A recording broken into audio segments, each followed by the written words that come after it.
శేఖర్ కమ్ముల ఎప్పుడూ కూల్గా కామ్గా మీడియం బడ్జెట్తో సినిమా తెరకెక్కించే ఈయన ఈసారి చాలా గ్రాండ్ స్కేల్లో కుబేర సినిమాను తెరకెక్కించాడు. నాగార్జున, ధనుష్ను తన లీడ్స్గా ఎంచుకున్నాడు. టీజర్ అండ్ ట్రైలర్తో ఈ సినిమాపై మంచి అంచనాలనైతే పెంచాడు. మరి ఆ అంచనాలను అందుకున్నాడా?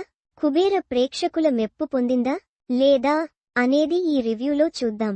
ఇక కుబేర కథలోకి వెళితే, నీరజ్ అలియాస్ జిమ్ సార్గ్ దేశంలోనే అతిపెద్ద బిజినెస్ మెన్లో ఒకరు. ఆయనకు బంగాళాఖాతంలో యావత్ దేశానికి 15 ఏళ్లపాటు సరిపోయేంత ఆయిల్ గనులు దొరుకుతాయి. దాన్ని దక్కించుకోడానికి ప్రభుత్వంతో డీల్ మాట్లాడుకుంటాడు. దానికోసం వేల కోట్ల ట్రాన్సాక్షన్ చేయించాల్సి వస్తుంది.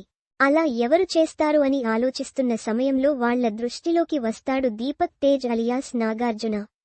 కానీ ఆయన జైల్లో ఉంటాడు. అసలు దీపక్ జైల్లో ఎందుకున్నాడు? వీళ్లందరి జీవితంలోకి బిచ్చమెత్తుకుని బతికే దేవా అలియాస్ ధనుష్ ఎలా వచ్చాడు?